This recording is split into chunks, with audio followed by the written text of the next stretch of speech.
Maggi noodles sandwich street food. Sudhakar noodles का थोक विक्रेता था। उसका व्यापार बहुत ही अच्छे से चल रहा था। घर में कोई कमी नहीं थी। पर एक दिन उसकी बेटी रीना बीमार पड़ जाती है। डॉक्टर घर आकर रीना को चेक करते हैं और कहते हैं, आपकी बेटी को फूड पॉइजन हुआ है, इसी वजह से इसे बुखार है। मैं दवाई लिख के दे रहा हूँ, पर आगे से आप ध्यान रखिए।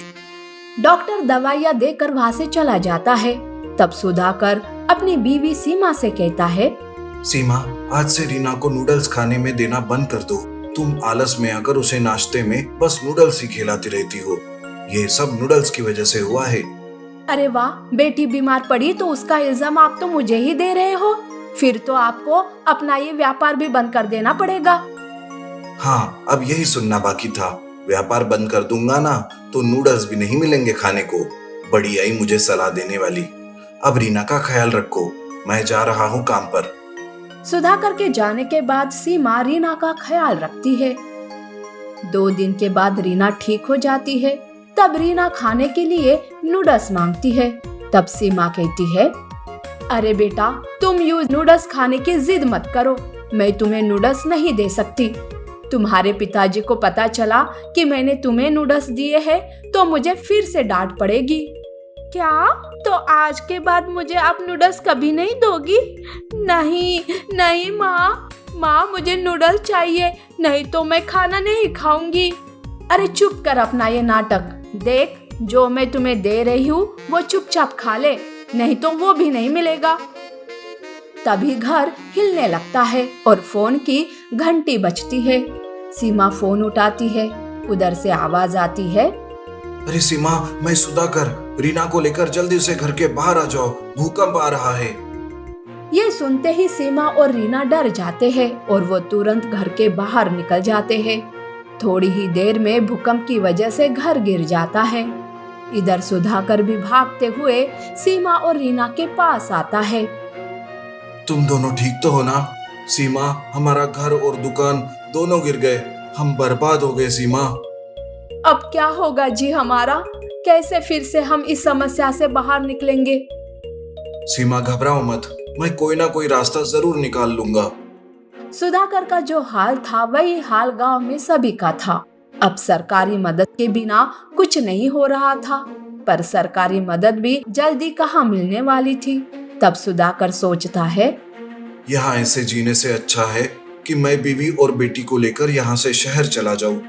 वहाँ कोई भी काम कर लूंगा और जैसे पैसे जमा हो जाएंगे मैं गांव वापस आ जाऊंगा। अपना घर और दुकान ठीक करूंगा और वापस से व्यापार भी शुरू करूंगा। हाँ, यही ठीक रहेगा। ऐसा सोच सुधाकर बीवी और बेटी को लेकर शहर आता है। पर शहर में भी जीना कोई आसान काम नहीं था। शहर में भी जीने के लिए रोज मुश्किलें आ रही थी। तब एक दिन रीना कहती है, माँ, पिताजी, आपको मेरा नूडल्स खाना पसंद नहीं था ना? पर देखो पिताजी, पता है लोग कितने बिजी है कि उन्हें खाना बनाने का समय तक नहीं रहता। माँ, आप मेरे लिए तरह तरह के नूडल्स बनाती थी ना, तो क्यों ना हम यहाँ हमारा नूडल्स बनाने का व्यापार करें? पर बेटा, ऐसे कैसे हम ये काम शुरू कर सकते हैं? और देखो तो यहाँ कितने सारे नूडल्स की शॉप है। भला मेरे बनाए हुए नूडल्स कौन खाने आएगा? माँ, पता है आपने एक दिन मुझे नूडल्स सैंडविच बनाकर खिलाया था, वो कितना टेस्टी बना था, याद है आपको?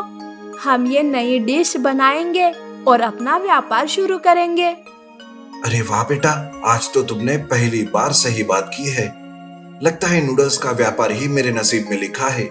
सीमा, तो कल से नूडल्स सैंडविच का व्यापार शुरू। रीना की ये बात सुनकर सुधाकर और सीमा को एक नई उम्मीद दिखाई देती है। उस दिन से सुधाकर रास्ते पर अपना नूडल्स सैंडविच का ठेला लगाने लगता है। लोग ये नई डिश को देखते ही ठेले की ओर बढ़ने लगते हैं।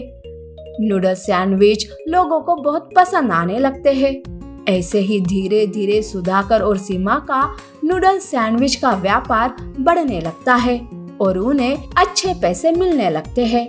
कुछ ही दिनों के बाद सुधाकर अपने गांव का घर सुधार लेता है और गांव में भी सुधाकर अपना नूडल्स सैंडविच का व्यापार शुरू करके खूब पैसे कमाने लगता है। गोट एटीएम वाला। बलरामपुर नाम के गांव में गजोदर नाम का एक आदमी मटन बेचने का काम करता है। उसका एक शौक रहता है, वो पूरे बदन पर गहने पहनता है और वैसे ही घूमता भी है। उसका ये शौक दिन ब दिन ज्यादा ही बढ़ता है। उसे देखकर लोग भी बड़े हैरान होते हैं, लेकिन गजोदर को अब और गहने चाहिए होते हैं जो इस धंधे में वो कमा नहीं पाता। ये सोचकर वो दूसरा धंधा करने की सोचता है, लेकिन उसे समझ नहीं आता कि करे तो क्या करे। तभी उसकी नजर उसके पास बांधी हुई एक बकरी पर पड़ती है। अरे वाह, अगर इस बकरी के अंदर मैं बैठ सका तो मैं नया धंधा शुरू कर सकता हूँ। दूसरे ही दिन गजोदर एक रिमोट से चलने वाली बकरी बनाता है और उसके अंदर बैठकर एक गांव में जाता है। वो धीरे धीरे बकरी के जैसे चलकर लोगों के पास जाता है और उनसे कहता है, सुनो भाई गांव वालों, मैं आपसे कुछ कहना चाहता हूँ। बोलती हुई बकरी को देखकर सब लोग परेशान होते हैं। एक मानिक नाम का आदमी बकरी से पूछता है, अरे ये क्या, तुम बकरी होकर इंसानों के जैसे बात कैसे कर सकती हो? देखो भाइयों, मैं तुम सब गांव वालों की मदद करने यहाँ आया हूँ। मुझे डायरेक्ट भगवान ने खास तुम गांव वालों की मदद करने के लिए भेजा है। तभी एक दूसरा आदमी पूछता है, लेकिन तुम हमारी कैसी मदद कर सकते हो? तुम लोगों के पास जितने भी पैसे हो या गहने, वो तुम मुझे खिलाओगे तो मैं उसका डबल आप लोगों को दूंगा। जैसे कि अगर आपने मुझे 1000 रुपए खिलाए तो मैं आपको 2000 रुपए दूंगा, और अगर आपने सोने का गहना जैसे कि माला मुझे पहनाई तो मैं उसे भी डबल करके आप लोगों को दूंगा। क्या सही में ऐसा हो सकता है? हाँ, इसलिए तो मुझे भगवान ने तुम्हारे गांव में ही भेजा है। अगर आप लोगों को यकीन नहीं है तो ठीक है, मैं दूसरे गांव चला जाता हूँ और वहाँ के लोगों की मदद करता हूँ। वो दूसरा आदमी फिर से कहता है, नहीं नहीं, तुम कहीं मत जाओ, हम सबको यकीन है तुम पर। तो फिर ठीक है, जल्दी जल्दी से रुपए या गहने लेकर आओ और मुझे दे दो। ऐसा कहते ही गांव के लोग जल्दी से घर जाकर रुपए लेकर आते हैं और एक लाइन में लगते हैं। पहले मानिक 1000 रुपए बकरी को खिलाता है। बकरी वो रुपए अंदर लेकर मानिक को 2000 रुपए वापस देती है।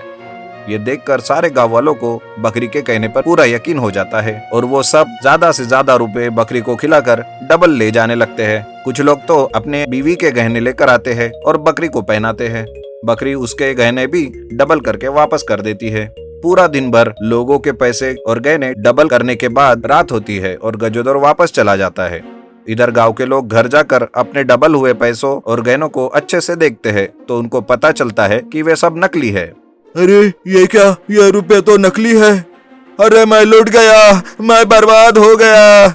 इधर गजोदर कभी इस गांव में कभी उस गांव में करते करते काफी सारा रुपया और गहने कमाता है। लेकिन एक दिन एक सांबा नाम का आदमी बकरी को नए गांव में पकड़ लेता है। अरे वाह, तुम तो वही बोलने वाली बकरी हो ना, जो पैसे लेकर डबल करके देती हो? हाँ, मैं वही हूँ। बोलो, तुम्हें भी करने हैं क्या पैसे डबल? हाँ, लेकिन डबल नहीं, मुझे तो सारे के सारे चाहिए। मतलब मैं समझा नहीं। मतलब ये कि तुम जब पैसे खाकर डबल दे सकते हो तो इसका मतलब तुम्हारे पेट में बहुत सारा रुपया होगा। मैं तुम्हें एक मटन वाले को ही बेच दूंगा और उससे काफी सारा रुपया लूंगा। ऐसा कहकर सांबा बकरी को लेकर एक मटन वाले के पास जाता है और उसे बकरी के बारे में सब कुछ बता देता है। ये सुनते ही सब गांव वाले उस मटन वाले के आजू बाजू में खड़े होते हैं। वो मटन वाला भी 1 लाख रुपए सांबा को देकर बकरी को खरीदता है।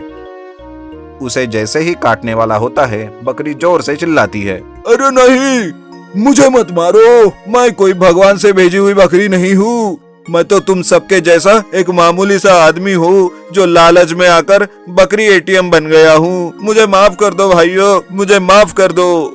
वो मटन वाला गजोदर को बकरी के अंदर से बाहर निकालता है और सारे लोग उसे पकड़कर खूब पीटते हैं। गजोदर फिर कभी दोबारा ऐसा काम नहीं करता और गांव छोड़कर चला जाता है।